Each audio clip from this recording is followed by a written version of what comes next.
പിണറായി വിജയൻ പുലമ്പുകയാണ്. പൊന്നാണിയുടെ മണ്ണിൽ ലീഗ് വേണ്ട, മലപ്പുറത്തിന്റെ മണ്ണിലും ലീഗില്ല, കോഴിക്കോടിന്റെ മണ്ണിലും ലീഗ് വേണ്ട. ലീഗില്ലാത്ത പാർലമെന്റ് വേണം. അതിന്റെ പിണറായി വിജയാന് പിടിച്ച കൊടിയല്ല, ഇത് കൊടിയേരി പിടിച്ച കൊടിയല്ല, അച്യുതാനന്ദൻ പിടിച്ച കൊടിയല്ല. ആര് പിടിച്ച കൊടിയാണെന്നറിയുമോ?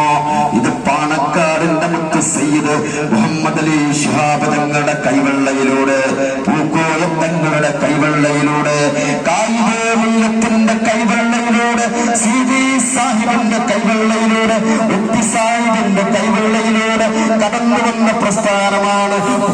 ഉമ്മയുടെ വിളിയാളമുണ്ടോ? കണ്ണൂരിലെ അരിയില ഗ്രാമത്തിൽ ഉമ്മയുടെ വിളിയാളമുണ്ടോ? എന്റെ മകൻ ഫയാസ്, എന്റെ മകൻ ഷുക്കൂറിനെ കൊന്നു തള്ളിയത് കമ്മ്യൂണിസ്റ്റുകാരനാണ്.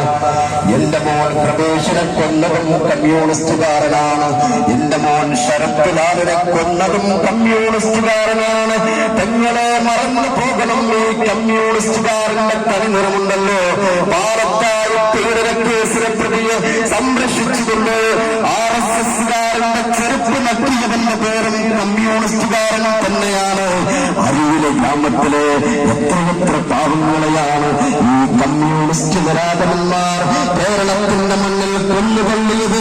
അവിടെയാണ് അരുത് എന്ന് പറയാൻ ആർജവമുള്ള നിലപാടിന്റെ ശബ്ദങ്ങളുമായി തങ്ങളുടെ ചുണക്കുട്ടികൾ കടന്നു വരികയാണ്. പദയാത്രയുമായി മറ്റുള്ളവർ മേൽപ്പുറമ്പിൽ നിന്ന് എങ്ങാടിയുടെ മണ്ണിലേക്ക് യൂത്ത് ചുണക്കുട്ടികൾ കടന്നു വരും. വടതണ്ടനാറിയ ദുർഭരണം ഈ കേരളത്തിന്റെ മണ്ണിൽ ആവശ്യമില്ല. ഇതേ ഭാരതാംബയുടെ മണ്ണിലാണ് ഗൗരി ലങ്കേഷ് കടന്നു വീണത്. ഇവിടെ തന്നെയാണ് പ്രദേശ് കടന്നു വീണത്.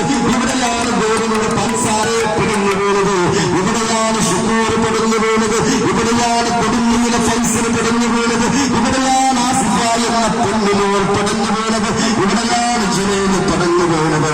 അതുകൊണ്ട് സംഘപരിവാറിന്റെ വർഗീയ രാഷ്ട്രീയവും CPMന്റെ കൊലപാതക രാഷ്ട്രീയവും നാടിനാപത്താണ്. അരുത് എന്ന് പറയാൻ ആർജവമുള്ള നിലപാടിന്റെ ശബ്ദങ്ങളുമായി പാലക്കാട് സയ്യിദ് ശിഹാബ് തങ്ങളുടെ ചുണക്കുട്ടികൾ മറ്റൊരു മേൽക്കുറമ്പിൽ നിന്ന് KK അങ്ങാടിയിലേക്ക് യൂത്ത് ലീഗിന്റെ പദയാത്രയുമായി ഇന്ന് വൈകിട്ട് 4 മണിക്ക്.